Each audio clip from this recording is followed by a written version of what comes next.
মুন্সিগঞ্জের শিলই ইউনিয়নে পদ্মার পানি বৃদ্ধিতে তীব্র স্রোতে ভেসে যাচ্ছে সাধারণ মানুষের ঘরবাড়ি। ভাঙন কবলিত এলাকায় পরিদর্শন করেছে জেলা যুবদলের সদস্য সচিব মোহাম্মদ মাসুদ রানা।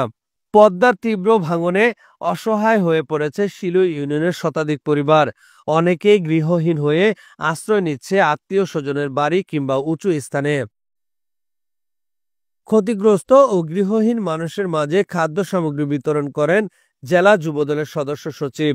এ সময় তিনি বলেন, দুর্যোগে ক্ষতিগ্রস্ত মানুষের পাশে দলীয়ভাবে সবসময় দাঁড়িয়ে থাকবে যুবদল।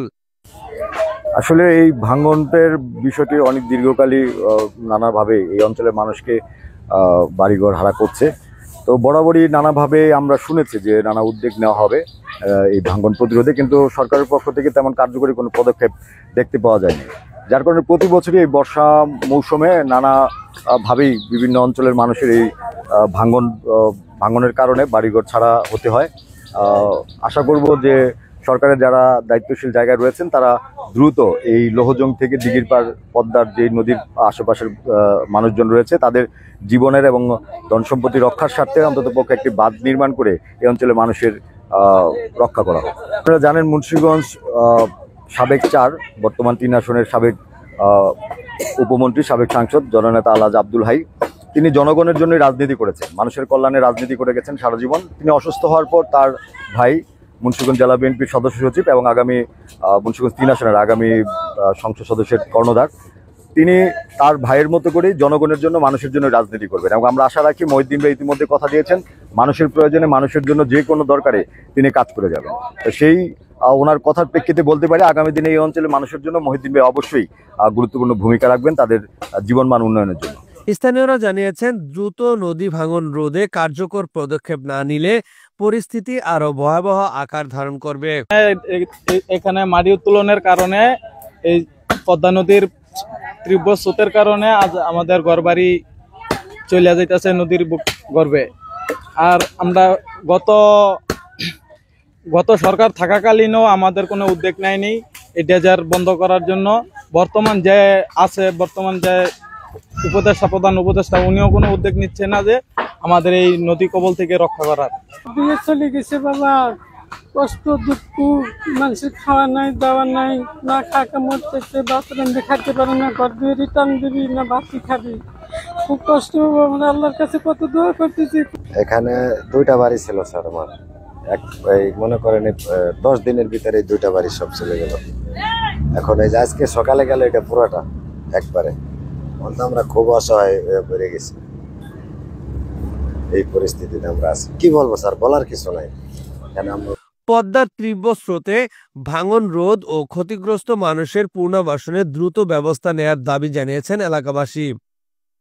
এ সময় খাদ্য সামগ্রী বিতরণে উপস্থিত ছিলেন জাতীয়তাবাদী দল বিএনপির কেন্দ্রীয় নির্বাহী কমিটির আন্তর্জাতিক বিষয়ক সম্পাদিকা মমতাজ আলো, মুন্সিগঞ্জ সদর উপজেলা যুবদলের সদস্য সচিব মাহমুদ হাসান সোহাগ, সাবেক ভিপি মোস্তফা হাবিব আলম শাহরিয়ার, সাবেক সদর থানা ছাত্রদলের সভাপতি মোহাম্মদ মহাসিন, শহর যুবদলের সদস্য সচিব মোহাম্মদ রায়হান, যুগ্ম সাধারণ সম্পাদক মোহাম্মদ মাসুদ খান, টঙ্গিবাড়ি উপজেলা যুবদলের যুগ্ম আহ্বায়ক মোহাম্মদ হোসেন লিখন খান, শিলই ইউনিয়নের 3 নং ওয়ার্ড বিএনপির অঙ্গ সংগঠনের নেতৃবৃন্দ।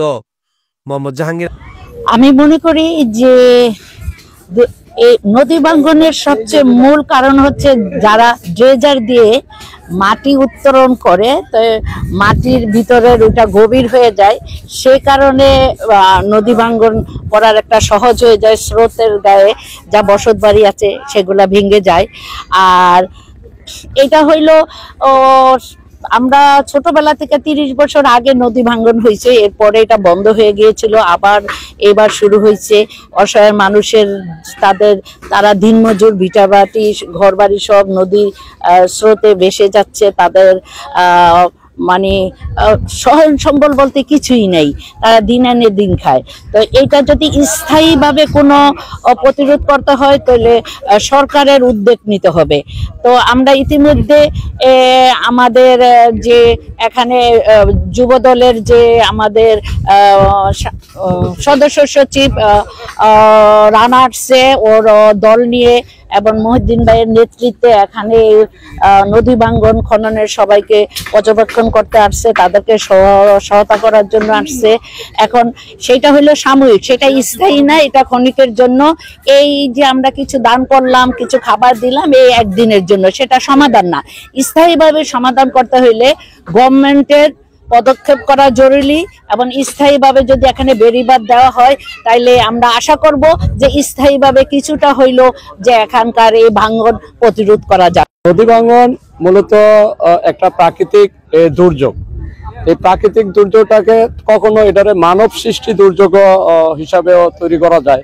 কিভাবে, যখন আজ থেকে 30-35 বছর আগে 1996 সালে যখন নদী ভাঙ্গন হয়, তখন এই খালটা ছিল আপনার 8 ফুট।